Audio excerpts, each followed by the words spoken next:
Hello friend, তোমাদের আবার একটা নতুন ভিডিওতে ওয়েলকাম। তো আগের ভিডিওতে তোমরা যে পরিমাণ ভালোবাসা দেখিয়েছো তার জন্য তোমাদেরকে থ্যাঙ্কস। তো আজকে আমরা যাচ্ছি আমার একটা পার্সোনাল কাজে আমার অফিসে।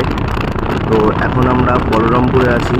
তো বলরামপুর ব্রিজটা খুব সুন্দর, ভাবলাম একটা ভিডিও করি।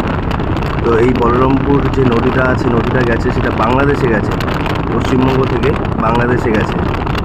তো আমার ডান সাইডে নদীটা বাংলাদেশে চলে গেছে, আর বাঁ পাশ থেকে ভুটানের ওই সাইড থেকে এসেছে। তো ওই ব্রিজটা দিয়ে আমরা এখন যাচ্ছি। তো ব্রিজটা খুবই সুন্দর, আমার খুবই ভালো লাগে ব্রিজটা। জায়গাটাও খুব সুন্দর, অনেকেই আসে বিকেলবেলা আড্ডা দিতে। তো এই যে ডান সাইডটায় বাংলাদেশ চলে গিয়েছে। নদীতে যদিও জল নেই এখন, গ্রীষ্মকাল। আর এই বাঁ সাইড থেকেও ওটা ভুটান থেকে চলে এসছে।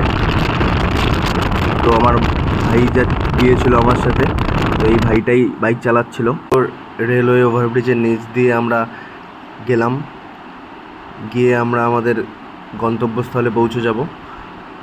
তো পৌঁছে আমরা প্রচণ্ড গরমে টাটা গ্লুকো খেয়ে নিয়েছি, কারণ প্রচণ্ড গরম বাইরে। তো তারপর আসার সময় একটা দুর্ঘটনা ঘটে গেছে। আমি বাইক চালাচ্ছিলাম, তো আমার হেলমেটে এই পাখিটা বাড়ি খেয়ে দেখি ও পড়ে গেছে, পায়ের কাছে এসে পড়ে আছে। তারপর আমরা দাঁড়িয়ে আমাদের ব্যাগে জল ছিল, তো জলটা খাওয়াচ্ছিলাম। তো বেশি কিছু হয়নি পাখিটার, তো একটু ব্যথা পেয়েছে হয়তো। তারপরে জল খেয়ে তারপর ওকে ওখানে বসিয়ে দিয়ে এসেছি আমরা রাস্তার থেকে সাইডে, যাতে কিছু না হয়। তারপর আমরা সন্ধেবেলাও গিয়েছিলাম ওকে দেখতে, তো দেখি ও নেই। তাহলে হয়তো ও চলে গেছে, ওর শরীর ঠিক হয়ে গেছে, ও চলে গেছে। এর ভিডিওর মতো তোমরা ভালোবাসা দিও।